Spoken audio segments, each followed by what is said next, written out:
Well, Orange Jesus is trying to knock me out of this job. Again. We now know, thanks to Liz Cheney's new book, which will be published next week, that Republicans in the House of Representatives refer to Donald Trump as Orange Jesus and follow his every command religiously, even when they know he's lying.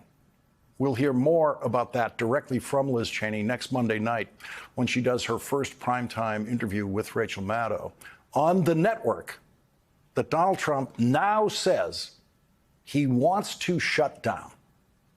The man who Republican members of Congress call Orange Jesus wants to shut down MSNBC.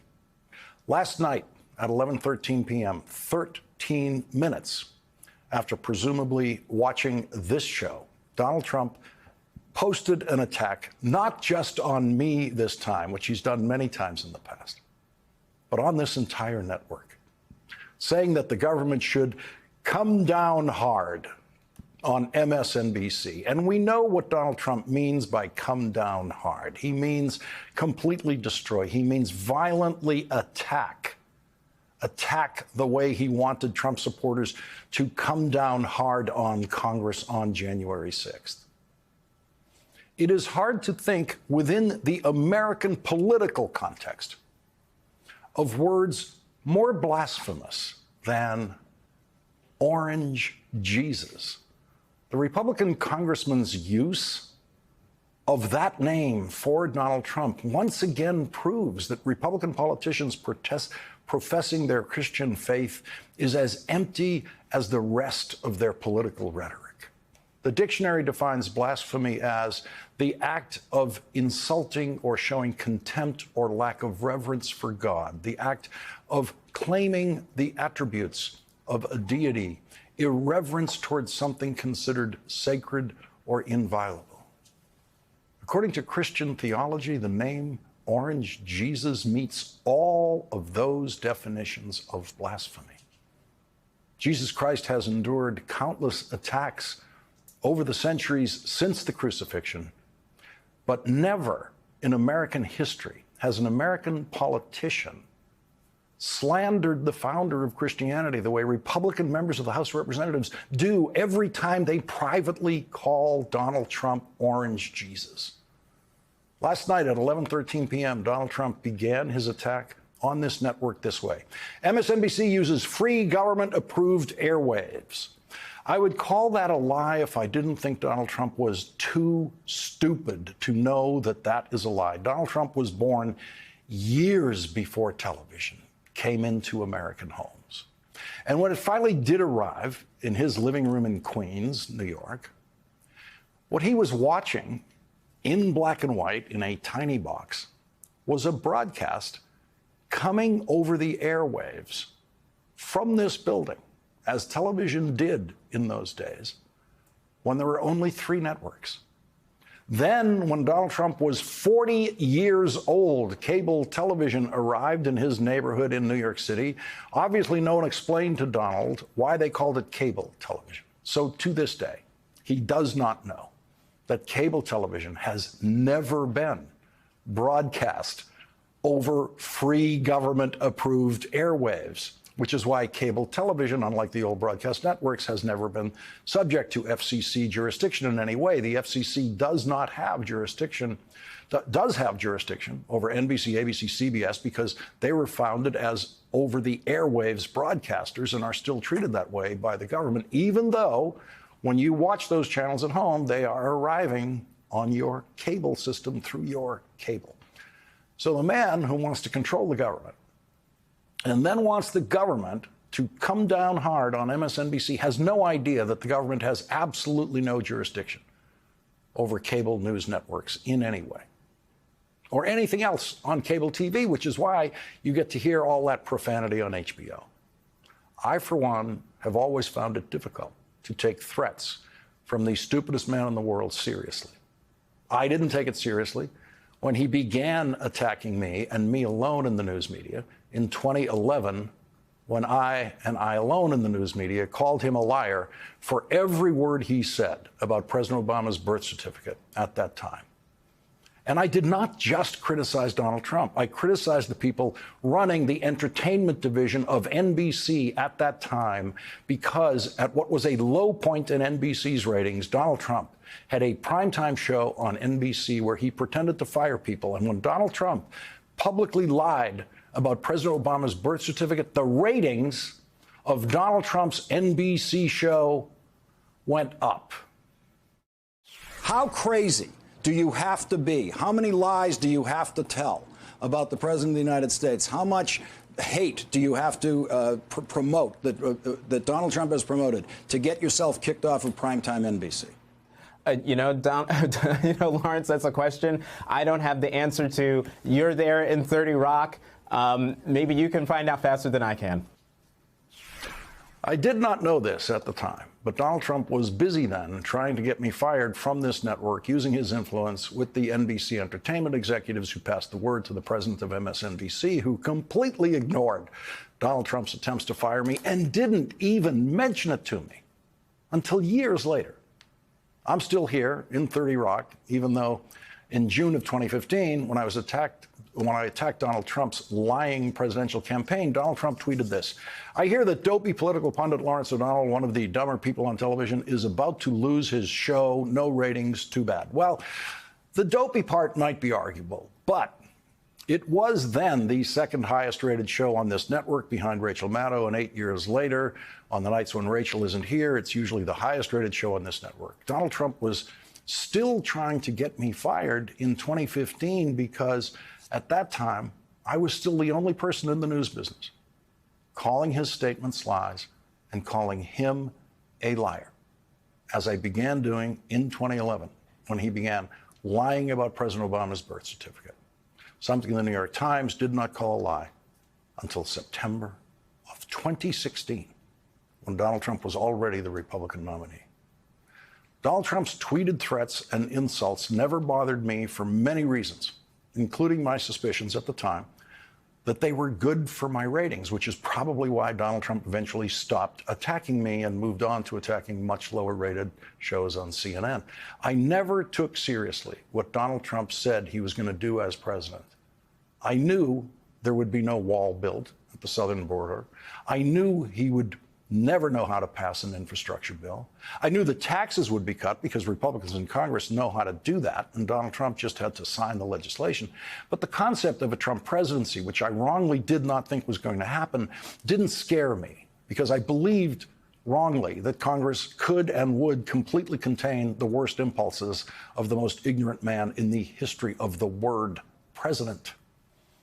I was so wrong about that and Congress's ability and choice to control Donald Trump.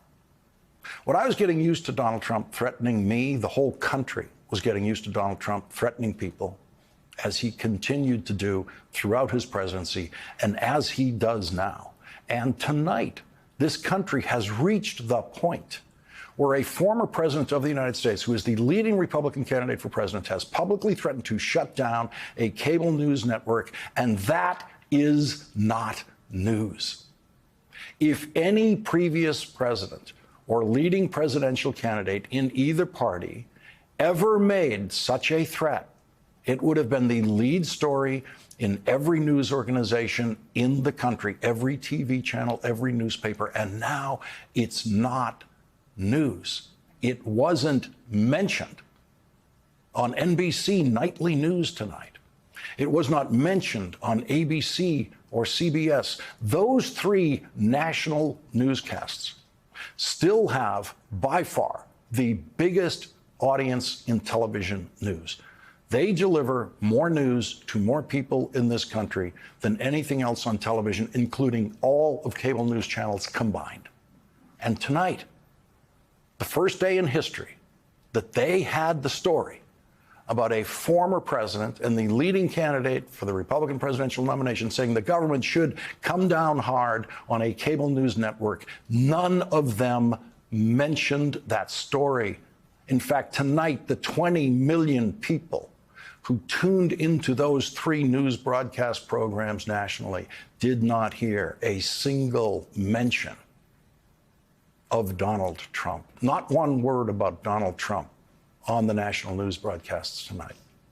This is the product of what Brian Klaas is now calling the banality of crazy, which is, he says, warping the way that Americans think about politics in the Trump and post-Trump era. Trump scandals have become predictably banal, and American journalists have become golden retrievers watching a tennis ball launcher. Every time they start to chase one ball, a fresh one immediately explodes into view, prompting a new chase. Eventually, chasing tennis balls gets old. The media fixate on John Fetterman's hoodie instead of on stories about the relentless, predictable risk of Trump-inspired political violence. In ordinary times, this approach may be ill-advised, but not dangerous. Today, it's dangerous. By breathlessly covering every minor gaffe by Joe Biden while ignoring unhinged incitements to violence by Trump, most voters never see the sides of Trump that should most worry them. This creates plausible deniability for voters where they can say, he doesn't seem too bad, both candidates are flawed, but I'm going with Trump. The press has succumbed to the numbing effect of the banality of crazy. Once reporting on every single Trump tweet in early 2017 because it was unusual, but now ignoring even the most dangerous policy proposals by an authoritarian who's on the cusp of once again becoming the most powerful man in the world, precisely because it happens like clockwork almost every day. Here's how the clockwork worked today. Today, Donald Trump called Nikki Haley, quote, a very weak and very ineffective bird brain. That would have been a giant campaign coverage explosion if someone had said something like that about another candidate in the pre-Trump era. It was not mentioned on tonight's most watched national news broadcasts. Also today, Donald Trump said something else that would be the lead story in presidential campaign coverage, but was completely ignored, and that is that he wants to kill Obamacare, a health insurance system that now provides insurance to 40 million people. A presidential candidate saying he wants to take away the health insurance system, delivering health insurance to 40 million people.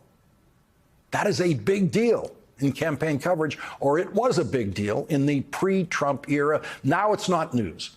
According to the news media, whose responsibility it is to accurately present the presidential candidates to the voters so they can make informed choices.